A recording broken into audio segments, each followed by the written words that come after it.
Or good morning po mga kababayan, ma'am sir. This is Jam, the Filipino channel lang niya pong lingkod. So today is July 30, 2026. Tayo ngayon napupunta dyan sa may Brixton Place, Brink Tower, West Capitol Drive, Fair Lane, Capitol Pasig. At dadalhin po natin yan sa may Dani Odines Estancia Mall, sa may Capitol Commons, Miropabe, Ortigas, Sindro, Oran, Pasig po yan. Okay, magbabalik po tayo mamaya unti po.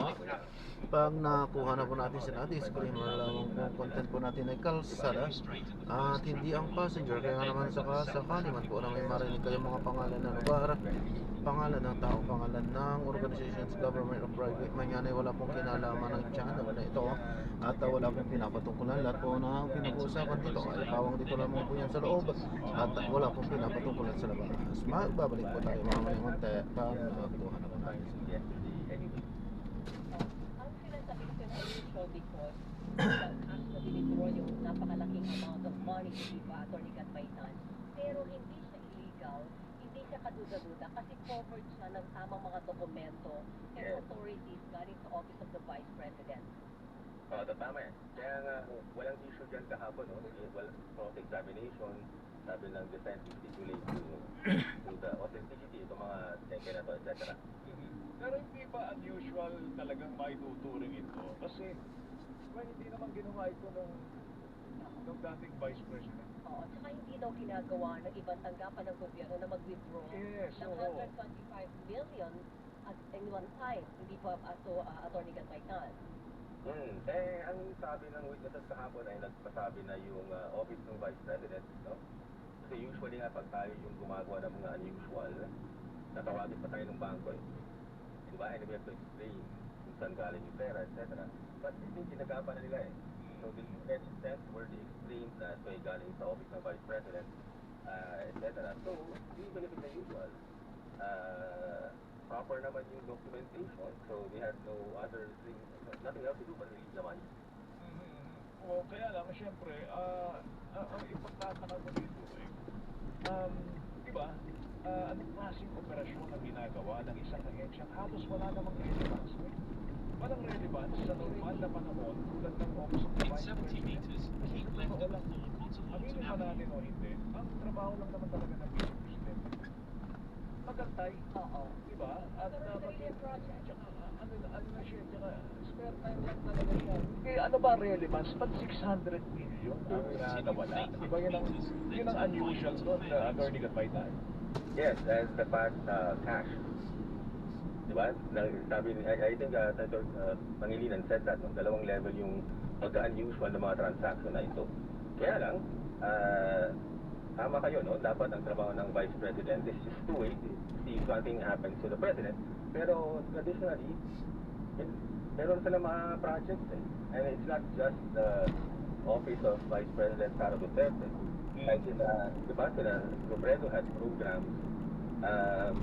And actually, if the Congress wanted to, can minimize yung budget ng OVP just to maintain yung health ng Vice President. Sabihin natin, para just in case may mangyari, she will or he will be ready to assume the case. Pero kasi sinasabi, Weng, saan ba maaaring gamitin yung confidential at intelligence funds? Ayon dun sa Malinaw yun, saan ba 2015 joint resolution, ang confidential funds ay maaari lamang gamitin sa pagbili ng impormasyon na kailangan para sa pagbuo. Ito iniisa-isa natin, no? Pagbili ng impormasyon na kailangan para sa pagbuo at pagpapatupad ng mga programa, aktibidad at proyekto na may kaugnayan sa pambansang seguridad, kaayusan at kapayapaan, pag-upa ng sasakyan na may kaugnayan sa mga confidential na aktibidad, pag-upa at iba pang kaugnay na gastusin para sa pagpapanatili ng mga safe house, pagbili o pag-upa ng mga supply materyales at gamit para sa mga confidential na operation na hindi maaaring gawin sa regular na proseso ng hindi kinokompromiso ang aktibidad sa pangangalap ng impormasyon. Yung pagbabayad ng gantimpala sa mga informer. Dito pumapasok si Mary Grace Piatos, diba? At iba pang mga chichiryang pangalan na binayaran daw. Pagbubunyag at pagpigil sa mga iligal na aktibidad na nagdudulot ng malinaw at kasulukuyang panganib sa mga tauhan o ari-arian ng ahensya o sa iba pang pasilidad at kagamitan na nasa ilalim ng proteksyon ng ahensya. Ginagawa po ito kasabay ng koordinasyon sa mga nararapat na law enforcement agencies kung proyekto ng Vice Presidente ginastos yung confidential funds, yun ay bawal. Hindi dapat. Tama yun. Tama ho ba yun, Attorney Gatbaitan? Kung confidential yung funds, they have to make sure na ginamit for the purposes na sinabi ninyo. Yun, no? Oo. Pero ang bottom line doon, Attorney Gatbaitan, bakit siya binigyan ng confidential funds knowing na wala naman siyang security operations? Bottom line ba nun, pwede rin ibalik sa Malacanang yon? Yes, actually, ang position ko ay wala namang constitutional basis ng confidential funds. Kasi it goes against the entire idea ng transparency. At wala talaga yan sa Constitution. May nakalagay na discretionary, but that's not the same thing. Diba? So, yung response ko dun sa pagbasa nyo ng legal basis ng paggamit, yung dalawa. Meron ng Supreme Court decision na nagsabi na kailangan strictly nga for those purposes, ang paggamit ng confidential funds, di mo pwede gamitin para pag-train ng barangay officials mo. Right? So, that's disallowed. And then the second aspect is, I think what we should be looking for next week, or sa trial, is yung pag-audit. Dahil hindi naman your argument sa end. Yes, very good. Hindi ko naisip yung term na yun. Pero baka. Sa bandang huli, dapat yung sinasabi mo. Ngayon, pag nag-offer ka ng evidence, what you're supposed to say is, ito po yung aming mga witnesses, we are presenting them to make the following, to present the following evidence. If you listen to that, wala akong conclusion of law. Diba? Hindi mo sinasabi na guilty siya kasi na-prove na namin. And, ang problema lang, sabi nga ni Atty. Powa, inasabi na eh. Oo. Hindi ba pwede maiwasan yan? Huwag na lang magkaroon ng intro ang prosecution sa bawat article ng impeachment. Oo, hindi ba dapat, tama naman yun, sabi ni Atty. Powa, the damage has been done, nasabi na eh. Kahit pa i-strike sa record.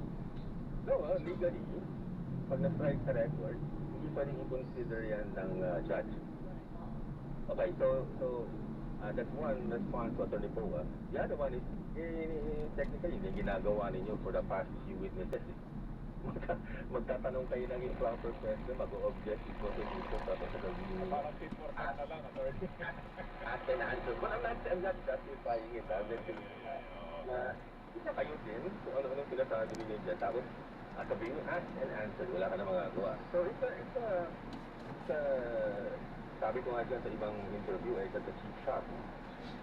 Parang pinapasok mo yung mga idea dun sa head ng mga judges. Pero in this case, as like, yung sabihin, then you have to, if you're a judge, make on your own conclusion doon sa evidence that will be presented. Diba? Pero di ba may epekto yung sa subconscious ng mga judges, di ba? May epekto na yun eh, kasi narinig naman.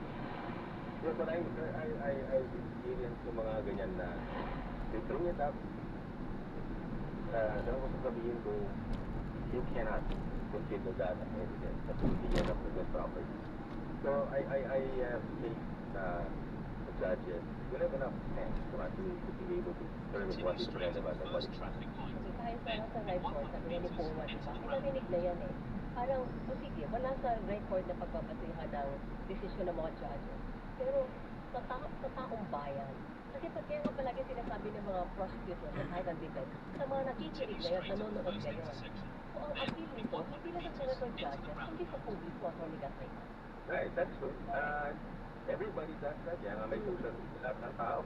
I mean, let's not, let's not kid ourselves. But, and the remedy is exactly what they asked for. Napagsigilin yung, pati yung unity strike based on the record. There's nothing else you can do. And explain later, the function, ang gagawin ng defense lawyer na, do contradict yung constitution na naabot na prosecution. Then they have to say later on, that does not amount to, for example, grave theft. That doesn't amount to a violation of public trust. It's not the end of the world. Okay, sige. Magiging 60 kasi ngayon, i-present muna yung lahat ng impeachment articles. Yung apat. Yung apat. Tapos, tsaka magpe-present na ang defense. Ang panukala sana, kada article of impeachment, meron ng prosecution and defense. Para mas systematic daw, mas Yes. nababalanse agad. Kaya nga, ano ba yan? Makakapagpatagal ba yun na Atty. Gatmaitan ang proseso ng impeachment? Kasi na kinakatakutan natin, baka umabot daw ito ng mga 8 buwan. I'm not sure. Nasa rules nila yung tapusin mo na yung prosecution. Yes.